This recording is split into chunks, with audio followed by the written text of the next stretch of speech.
très grand plaisir est pour moi, mesdames et messieurs, de vous savoir nombreux en train de suivre cette édition du journal du 2 septembre 2024 sur les antennes de la radio-télévision diocésaine Ngouzani. Mais avant de commencer, place à un seul titre retenu au sommaire.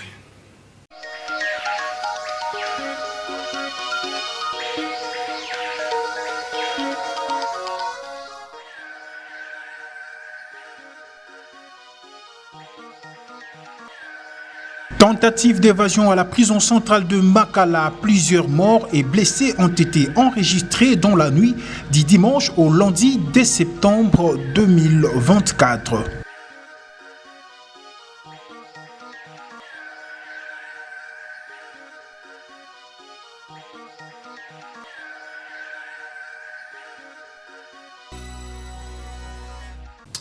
Encore une fois, bienvenue, mesdames et messieurs, parlons de l'éducation. Dans cette session d'information, l'autorité urbaine de la ville de Boma, Senghor Mbutuyibu Kwakula, accompagnée de la sous-province de la sous-division de l'EPST Boma, Martine Boya, a lancé ce lundi 2 décembre 2024 officiellement l'ouverture de l'année scolaire 2024-2025 dans la ville portuaire de Boma. Et c'était au complexe scolaire Moutikinki, la cadette. Plus de précision, c'est dans cet élément de reportage. C'est au complexe scolaire Moutikingi la cadette que l'autorité urbaine Senghor Mbutuyibu Kwakula, accompagnée de la sous-province de l'enseignement primaire, secondaire et technique de Boma, Martine Boya, et quelques cadres de l'enseignement, a procédé au lancement de l'année scolaire 2024-2025. Tout a commencé par l'exécution de l'hymne national congolais suivi d'une courte prière avant que la responsable de l'EPST de la sous-division de Boma, Martine Boya, ne puisse prendre parole et circonscrire cette cérémonie solennelle. Dans son mot, elle a souhaité bon retour de l'école à tous les élèves de sa juridiction et aux parents pour avoir répondu au mot d'ordre de la ministre nationale de l'Éducation qui avait convoqué la rentrée scolaire en date de ce lundi 2 septembre 2024. Par ailleurs, la sous-province Martine Boya a informé à l'assistance que le thème retenu pour cette année scolaire est consolider la gratuité de l'enseignement primaire aux écoles publiques, consolider l'amélioration des qualités des enseignements et lutter contre les mpox ou soit variole de singe.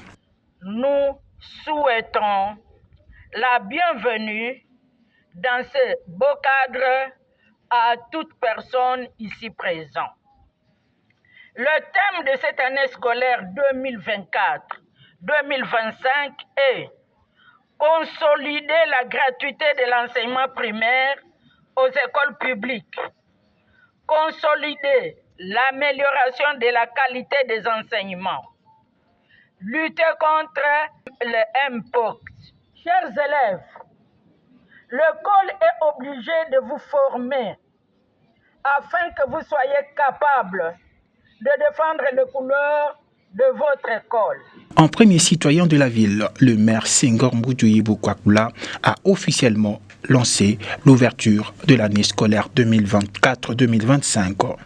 Chers élèves, nous voici au début d'une année nouvelle, l'année 2024-2025. Tout a été dit par maman sous-prophète, mais tout ce que nous vous voulons, c'est de respecter les instructions scolaires, les circulaires mises à votre disposition. Nous ne saurons clore notre propos sans remercier le Dieu Tout-Puissant, créateur de l'univers, qui a voulu que nous puissions nous retrouver en ce lieu. Nous rendons aussi hommage au président de la République, chef de l'État, son Excellence Félix-Antoine Tshisekedi Tshilombo, qui ne cesse de conjuguer les efforts pour que la sécurité règne à travers l'étendue de notre République. Ainsi, nous déclarons ouverte l'année académique ou l'année scolaire 2024-2025. Et nous vous remercions. Après ces lancements officiels, le numéro 1 de la ville de Boma et la délégation qui l'a accompagné a passé en revue quelques écoles pour finalement se rendre compte de l'effectivité de cette rentrée dans l'ensemble de la ville de Boma. D'autres écoles privées tels que les élus des dieux, l'Institut Raymond Doudi de Confiance et les groupes scolaires Miraël ont été passés en revue par l'autorité avant qu'elle n'ait clôture sa tournée aux écoles publiques, au complexe scolaire Mikondo et à l'UTP Nzadi, où cette rentrée n'a pas été signalée par la présence des élèves, sauf celle de personnel administratif. Toujours dans ce même registre, mesdames et messieurs, après avoir visité les différentes écoles de la ville de Boma dans le but de se rendre compte de l'effectivité de la rentrée, l'autorité urbaine Senghor Mbutu Ibou Kwakula avait donné son point de vue et demandé à toutes les parties prenantes à revenir sur le schéma de l'école. Suivez. Par rapport à la rentrée de classe cette année 2024-2025, la rentrée est effective dans les écoles privées. Mais dans les écoles officielles,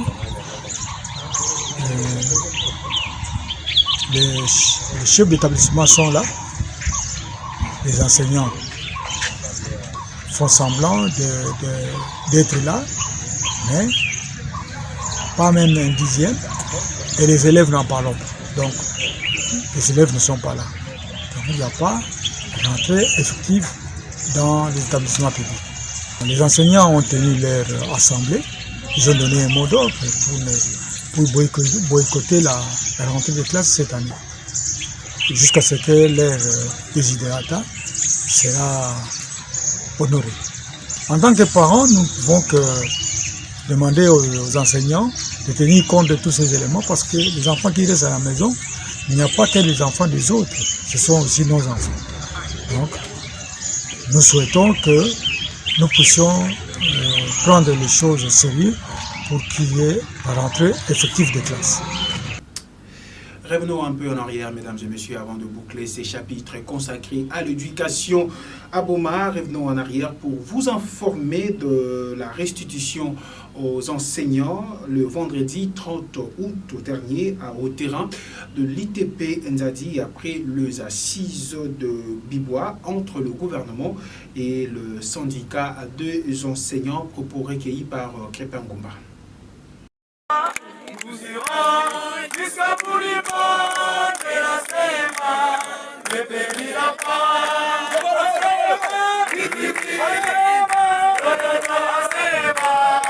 Ne périra pas. Nous irons jusqu'à Boulibon de la Sema, ne périra pas. Nous irons jusqu'à Boulibon de la Sema, ne périra pas.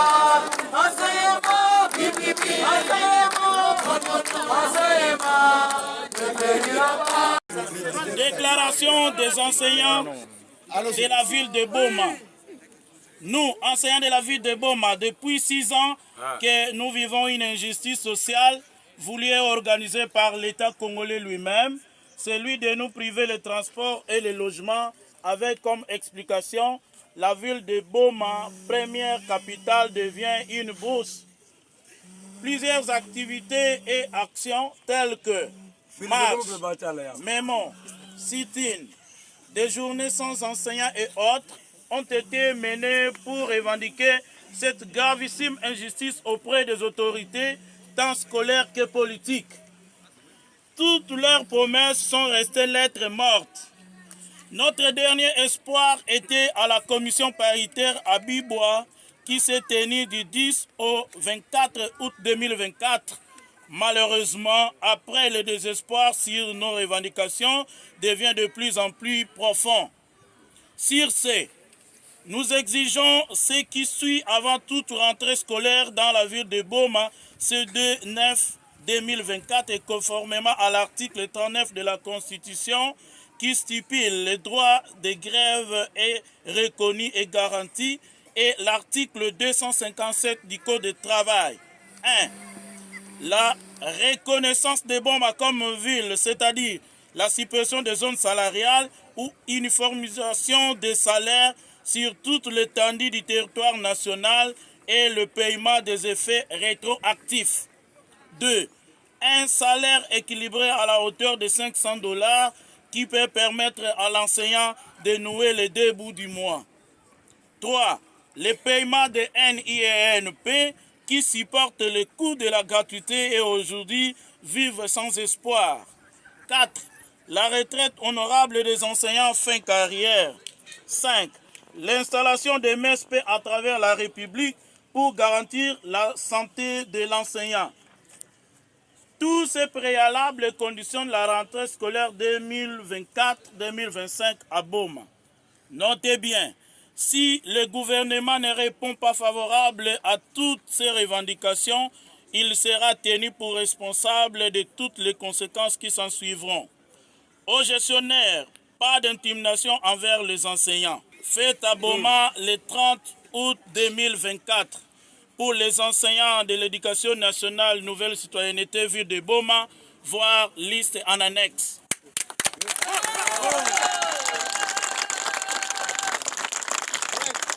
Merci beaucoup.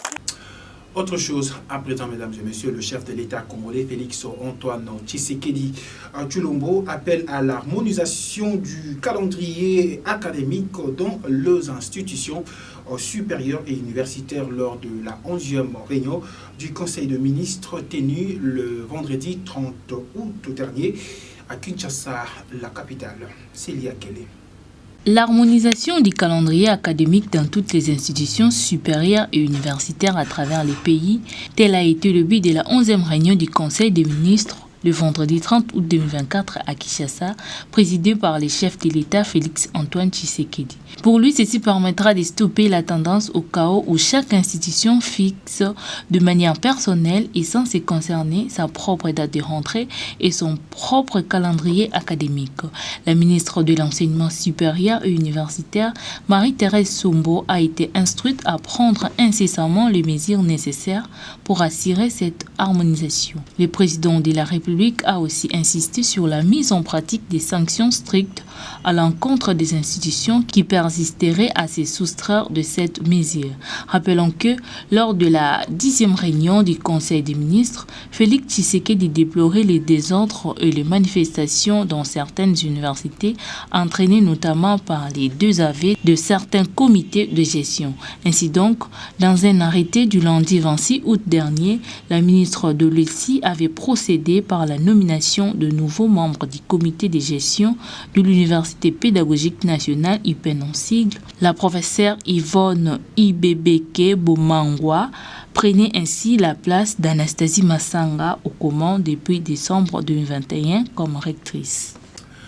Et vous l'avez suivi au sommaire, mesdames et messieurs, tentative d'évasion à la prison centrale de Makala, Kinshasa, plusieurs morts et blessés ont été enregistrés dans la nuit du dimanche au lundi 2 septembre 2024 aux alentours de 10h du matin. Le vice-ministre de la Justice congolaise, Samuel Mbemba, incombe cette responsabilité de perte en vue humaine aux magistrats qui, selon lui, envoie sans raison de droit de cas suspect à la prison au central. Images et commentaires.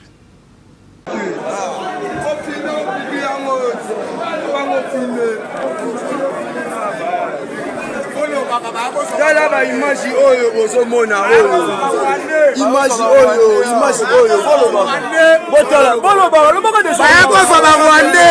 bayoso ba Rwandais bakimisi ba Rwandais bakei tam ba Rwandais bakei bakosa na buka ba porti bobiso to kima webi maloko na évasion ba bimisi da ba Rwandais bale na bango babomi courant na prison ekozanga te mais courant na prison koma osanga basikisi courant babomisi biso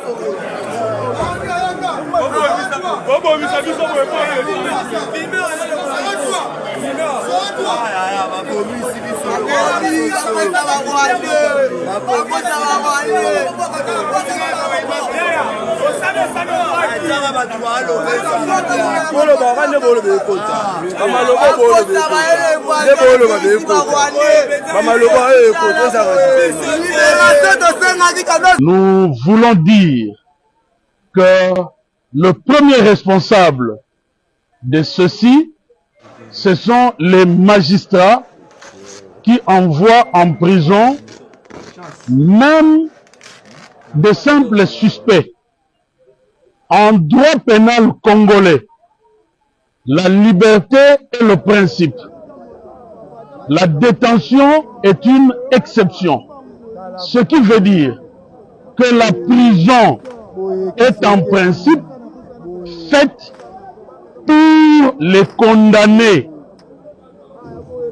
J'annonce ici que dans les heures qui viennent, le ministère de la Justice va prendre une circulaire interdisant l'envoi en prison de simples suspects, même dans les cas où ils sont mappés.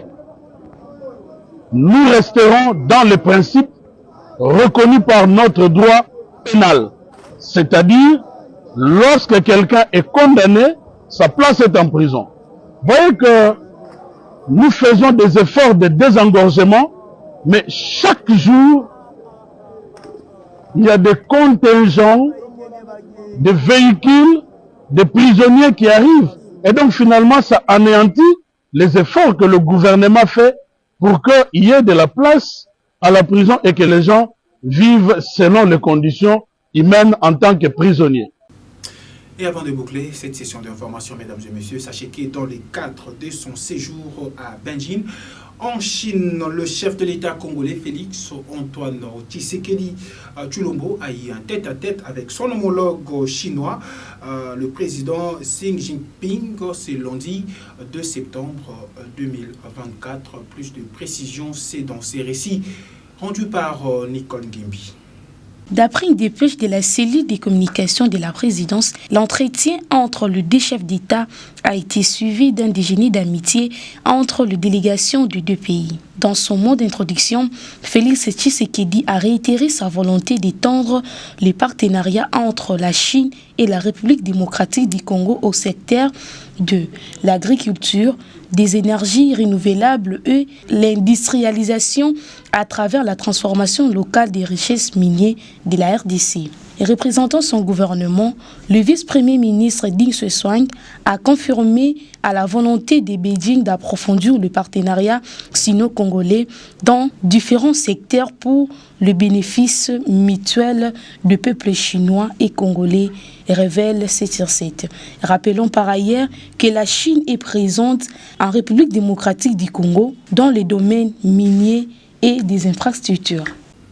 Ce chapitre vient de clôturer cette édition du journal. Merci à vous, mesdames et messieurs, de l'avoir suivi. Mais avant de nous séparer complètement, place au rappel de principaux titres.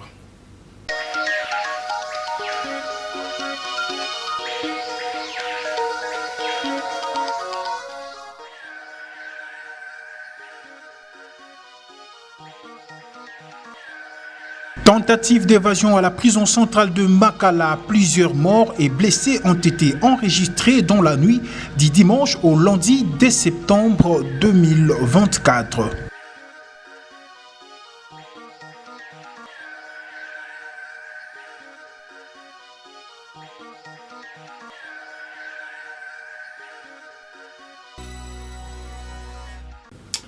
Fin de cette édition du journal du lundi 2 septembre 2024 sur les antennes de la chaîne diocésaine. D'ici là, portez-vous bien, mesdames et messieurs, et bon début de la semaine. Suivez également ce journal sur YouTube en tapant RTDN Boma. Partagez et abonnez-vous. N'oubliez pas d'activer la cloche des notifications. La RTDN dans vos poches, la RTDN entre vos mains, la RTDN à l'heure du numérique. RTDN, chaîne de l'excellence.